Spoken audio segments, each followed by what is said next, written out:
Hey, welcome everyone. This is Mike from ZoZoStockWatch.com, and this is going to be your Let's Get Ready for the week ahead, August 19th through the 23rd.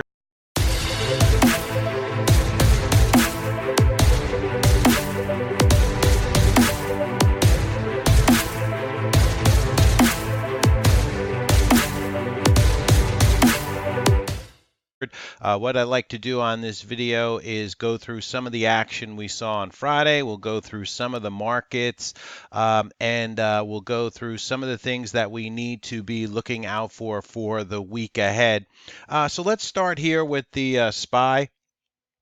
And we've been talking about the 150 SMA and the 282 area on the SPY for the past few videos. Friday was an up day for the bulls. Nice comeback day. The bond market took a bit of a pause, and that boosted stocks. So the TLT, which when it moves up, bond yields moves down. So TLT was pulling back a little bit on Friday. So that gave a little bit of a pause in the bond market and helped to push stocks up. Let's go back to the SPY chart, and we'll look at the SPY chart on the weekly just to see where we're at. So if we go ahead and look at the SPY here and we open it up, you can see this light blue line, the 10 SMA. We're still below that on the weekly chart. The 10 SMA currently on the SPY is 294.76, so we'll call it 295. So that's your top end of the range right now for the SPY. We had a low of 282.39 last week, and so we'll be watching that 282 area, and then after that the 280 area, which is around where the 50 SMA is on the weekly chart for the SPY. The lows after that, let's go back to our daily chart, and you can see if we do break this 280, we do have the 200 SMA, which could come into play. 279.47, so 279.47, which could bring us, to that 279 area for the SPY and the 200 SMA for the SPY. So we'll be watching for that if these recent lows break down on the SPY. So let's go ahead and look at our heat map courtesy of Finviz. So quite a green day for the bulls. The market, the Dow was up over 300 points on Friday. The transports were plus 203. The S&P 500 was up 41 points, and the Nasdaq came in with a plus 129 on the day for Friday. But the S&P fell for a third week in a row as worries about the impact of trade issues between China and the U.S. Weighed on stocks. Plus, we had the bond yield moving lower, and that put a spook into stocks. As you can see, pretty green on our screen here. Amazon up 1%, Google, Microsoft almost up 2% on the day, Facebook coming in up over 0.5%. The banks were bouncing on Friday. We had JP Morgan up 2.5%, Wells Fargo up 2.33%, Bank America almost up 3%, Citigroup jumping jumping 3.5% on the day for Citigroup. Apple was up over 2% on Friday, so a nice day there for Apple. Walmart bouncing back a little bit. CVX over in the Dow, that was down about 1% on the day, but pretty much a broad market buying here. Some of the utilities were down. We did get some buying in Altria Group up over 2% on the day. So a nice comeback day for the bulls as the TLT paused, and let's see. The reason that the Dow rises 300 points. These were some of the headlines from Friday after a bruising week. Trump would love to make a trade deal with China on our terms, so that's still hanging over the markets. But it looks like they're going to be talking in September. So we'll see how that all plays out. We are a headline-driven market and a tweet-driven market right now. So any tweet, any headline right now based on the China with the U.S. Agreements or meetings can move the markets up or down. And also we have the yield curve, which is weighing on the markets. Also, U.S. delays, China tariffs. Now, we came down hard in the beginning of the week on the markets. Then the U.S. Delayed China tariffs for some items, including cell phones, and removing some other products from the list. So a delay in the tariffs that got the markets bouncing back. Let's see. To spur consumption, China preps plan to boost disposable income by 2020. So that coming out of China, that also got the markets moving up for the week. On Friday, we did have some top gainers on Friday. This courtesy of the trade exchange, the news service PSTV climbed quite a bit after they announced their earnings. The stock was up over 274% on the day. SLDB had a good day. Seadrill, IMAC, ONCY, RVLT was popping up a little bit. PAG Seguro, the software stock, that was up over 11% on Friday after they announced their earnings. To the downside, we had SAEX moving down. Palo Alto Networks was taking a hit on Friday, down over 7%. We'll get more into that later in the video. AMAT, after they announced earnings, was down on Friday. BLCM also down. So these were some of your top gainers and top losers for Friday. Let's go ahead and look at some of the different sectors that were moving around on Friday. To the downside, we had JNUG moving down over 18% for the week on JNUG. Nougat also down for the week, 11%. MJ, the MJ ETF, took a big hit this week, down 8%. REMX, the rare earths, was down this week. That was down 6% for the week. The OIH, the oil services sector, such names as Schlumberger, Halliburton, Rig, that was down almost 5% for the week. The SLX, the steel sector, for the week, that was down over 4%. The solars took a break this week, down 3%. They have been very strong on the solars. TAN, as you can see, Friday they were actually bouncing back. But for the week, we were down 3% on the solar sector. To the upside, TLT was very strong. As the TLT moves up, bond yields moves down. So for the week, that was up 4%. KWeb, the China internet stocks, Baidu, Baba, names like that, were up 4% for the week. NatGas climbed this week. It was up about a little over 3.5% for the week. The UNG, the ETF there. The VIX, back below 20 now on the VIX, so a little bit of volatility coming out of the markets. This is based on the put to call ratio. As more puts are bought, that shows more fear in the markets. But right now we are back below this 20 number on the VIX, so some little complacency coming back into the markets here as things bounced back towards the end of the week. We were as high as 24. We are still holding above that normal range of about 15, 14 area. We've been as low as, down in the 12 area, 11 area for the VIX. So right now I'd say we're about in the middle of the range on the VIX. Gold for the week, GLD for the week was up about 1%, and oil bouncing back a little bit. Oil was up over 1% for the week. The XOIL, which is the light sweet crude oil for the week, was up about 0.5%. We're still below that $55 area on light sweet crude oil. Here's the weekly chart. We still remain below the 10 SMA and below the 50 SMA and below that $60 level. They are trying to hold the $50 level on crude oil WTI. For the week, the IWM ended up down 1.33% for the week. The IWM still has folks nervous here. We are holding around that 145. This is the weekly chart you're looking at, but a lot of work to do. Needs to get at least back over 150 here. Then we still have the 10 SMA on the weekly chart. That's at 153.68, so we'll call it 154 on the IWM, but a lot of work to do here. We'll look at it on the daily chart. As you can see, we tried to bounce off that 145. We did actually bounce off the 145 spot for the IWM, but we remain below the 200 SMA on the daily chart. 200 SMA is currently at 151.08 for the IWM. The XBI, the biotech ETF, the smaller biotechs, holding above 80, but in this tight range below the 200 SMA. Still, the IBB on the daily chart remains below the 200 SMA, below the 50 SMA. The dark moving average you see here is holding above 100 on the IBB at the moment.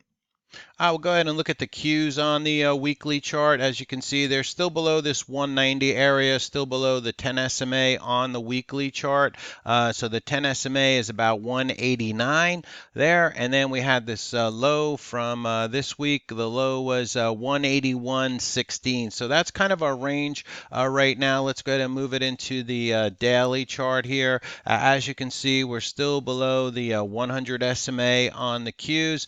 We are holding above that 180, and this brown or orange dotted line you see here is the 150 SMA. Currently, we've been holding that and bouncing off that with the 200 SMA around that 175 area. But right now, the 150 and that 180 is important for the Qs. And then to the upside, like we said, we had a high of 185.96 on Friday. So we'll see if the bulls can get a continuation move and get us back over the highs from Friday. So let's go ahead and look at some of the action in some of the stocks this week. Some of your best stocks this week. This DCPH, very strong move. They released 2 sets of data from their trials. This stock jumping 58% for the week. BABA came out with earnings this week, and the stock jumped 10% on BABA. So a good week for BABA there. NVAX, they got an price target increase to $17 from $10 at H.C. Wainwright on NVAX, and this stock was jumping 89% for the week. Walmart came out with earnings, kind of saved the Dow last week on their earnings. This stock jumping 5% for the week on Walmart. Very strong name, has that 115 area up ahead on the weekly chart that you're looking at. TROV, they came out with new clinical data on their phase 2 for TROV. This stock moving up 28% for the week. Now, it's a smaller name, but it did move up 28% this week on TROV on that new clinical data for the phase 2. SLDB, Chardon came out with an upgrade on this name from neutral to buy and a price target of $10 on SLDB. That one moved up 50% for the week. EXEL, rumors that they canceled an upcoming City Healthcare conference, so maybe chatter around this name on EXEL. Stock moving up 5% for the week. CSIQ came out with earnings. This is a solar company located in, it's a China solar company located in Canada. So this stock, after their earnings came out, it jumped 7%. Micron had a good week this week, up 5% for the week. HUYA, China name, coming out with earnings, and this stock moving up 19% for the week there. Solely moved up this week about 16% on SOLY. JD came out with earnings. This stock moving up 15.5% for the week on JD.com. Shack, just a monster move here. Continuation up another 9% on Shake Shack. PYX over in the cannabis space trying to reverse here, up 18% for the week. Some of the IPOs that did well this week, INMD. An IPO this week up 42% this week. Paula Abdul is involved in this name, INMD, recent IPO this week. So that stock up 42%. RUHN, a China name, recent IPO, also turning back up 33% for the week on this name. Go, another IPO. They came out with earnings. Go Grocery Outlet, GO, big move up 23% for the week on their strong earnings report. And that's some of your best stocks for the week. Let's go ahead and look at some of your worst stocks for the week. So we'll kick it off with Palo Alto Networks here, one of your worst stocks for the week, down about 7.5% for the week. Some of their top sales execs leaving there at Palo Alto Network. So a shakeup at the top. So this stock dropping.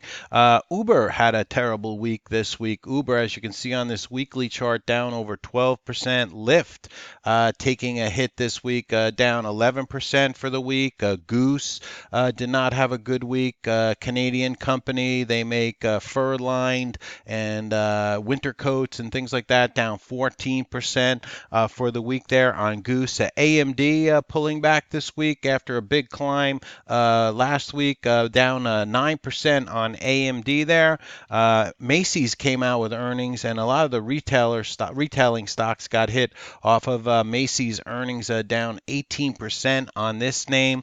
That also brought down Nordstrom dropping 14%. DDS, Dillard's also moving down almost 11% on the week there. Kohl's taking a hit. So retail, a lot of hits there, down 7% for Kohl's. Over in the airline space, UAL was down almost 5%. American Airlines also moving down 10% on that name. CPRI also connected with retail, the old Michael Kors. This stock dropping 9% this week on that name. PVH connected with retail, also dropping 5% on this name.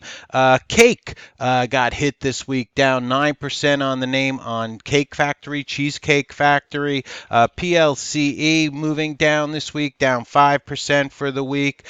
DE, there's going to be slashing cost as the trade war hits their earnings on Deere, so that stock moving down 4% for the week there. Cisco also got hit this week. Cisco moving down almost 11%. They guided lower and also released their earnings for the past week, so that took a hit. CVX got hit, an oil name, moving down 5%, over 5%. Pfizer continues to move down here. Pfizer down almost another 5% this week on this name.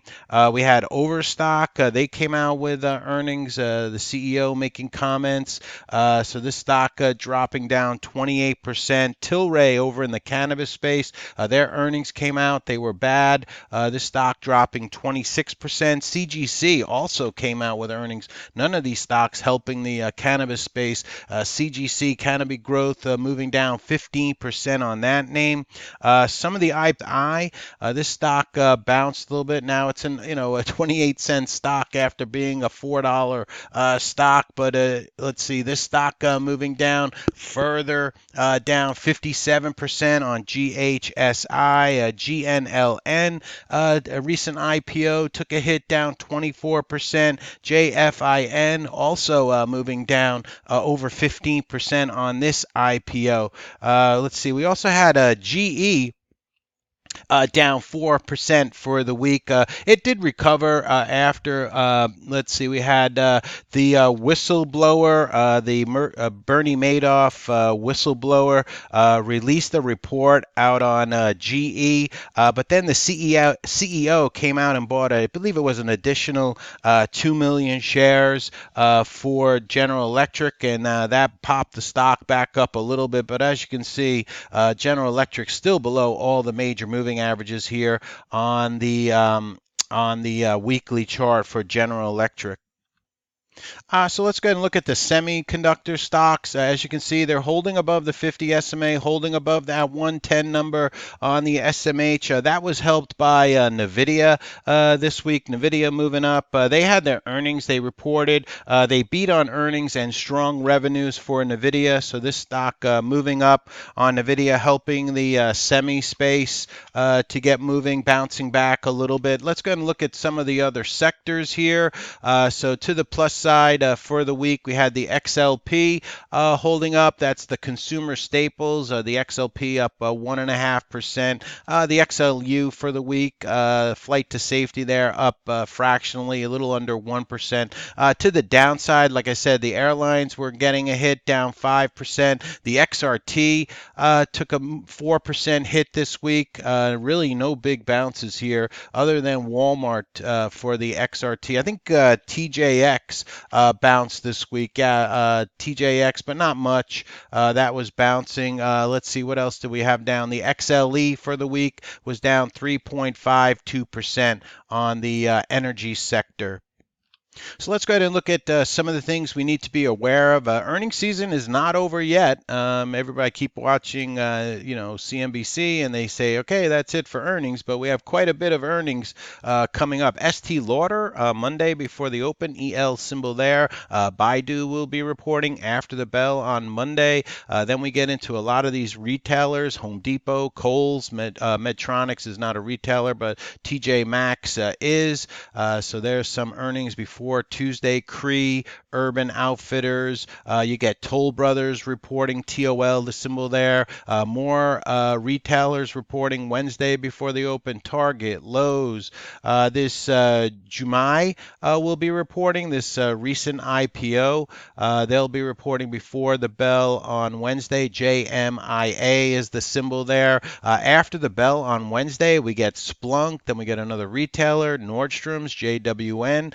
L Brands will be reporting Wednesday after the bell. Dick's, DKS, Sporting Goods, BJ's Wholesale. BJ is the symbol there. Hormel, HRL. Reporting before the bell on Thursday. Then after the bell, we get VMware, Salesforce, Intuit, Ross Stores, ROST, the symbol there.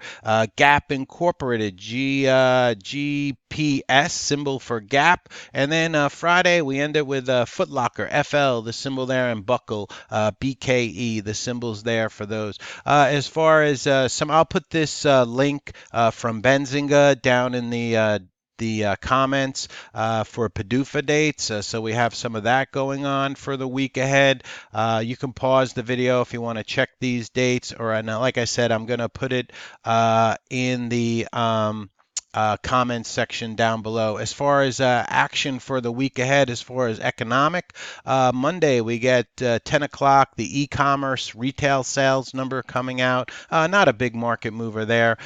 Tuesday, we get Redbook sales. We get the API crude oil data coming out. That's after the market.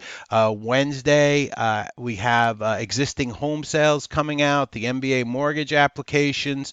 We do get the minutes from the last FOMC meeting, so that'll be closely watched. The oil numbers, the EIA petroleum comes out Wednesday.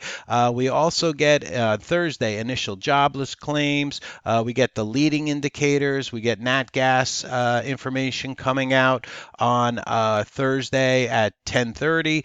We also, now the big thing here is Jerome Powell will be speaking on Friday at 10 a.m. Eastern time. We'll get more into that in a second, but mark your calendar for Friday, August 23rd for Jerome Powell speaking at 10 a.m. Eastern time. What we need to hear from Powell. Powell must signal a more aggressive stance on rates, as Jackson Hole, which is coming up, will be starting next week. I believe it's Thursday, Friday, Saturday. Stocks will tumble if he doesn't say the proper, that he's going to be cutting those rates going forward. Fed Powell to address Jackson Hole symposium on August 23rd. So a big day for Friday coming up. Just wanted to show you the fear and greed index. We're currently at 20 on the fear and greed index. So let's go ahead and look at some of the news that came out Friday after the bell. This courtesy of the Trade Exchange, a very good news service built for traders by traders. So after the bell, there were some issues with U.S. customs systems. They went down Friday after the bell. So there was long lines at the airports. We also had MBIO, an S3 filing here, 75 million. We had VIVE enters into ATM offering with Landenberg for 6.76 million. MBRX biotech earnings came out after the bell on Friday, beat by 9 cents for MBRX. Let's see what other news did we get that came out Friday and on the weekend. We had SSKN receives a notice of filing delinquency from the NASDAQ. We also got GIG receives non-compliance notice from the NYSE, the New York Stock Exchange, because they're below the price that they need, probably below $1 there on those names. Some top insider purchases. If you'd like, you can pause the video right here and you can see some of your top insider purchases that came out. And over the weekend, Kudlow says 10% tariffs likely to go ahead after XMEC Christmas relief. All right, so Kudlow making some comments over the weekend. So it looks like those tariffs will be put right back on after Christmas. So that's some of your news that came out over the weekend, courtesy of the Trade Exchange. All right, folks, this is Mike from ZoZoStockWatch.com. This is your Let's Get Ready for the week ahead. We'll be back at it with another video, Stocks on Watch, for Monday and for the next few days. So if this video has given you some information, this free video, please hit the thumbs up down below. We greatly appreciate the support for the algos of YouTube. If you're new to my channel, hit the subscribe button on down below this video. If you're new to the channel, this way you'll be notified when we do a video. But most importantly, please hit that like button. We'd greatly appreciate it for the support of the channel. We'll be back at it with another video in a little bit. Stocks on Watch.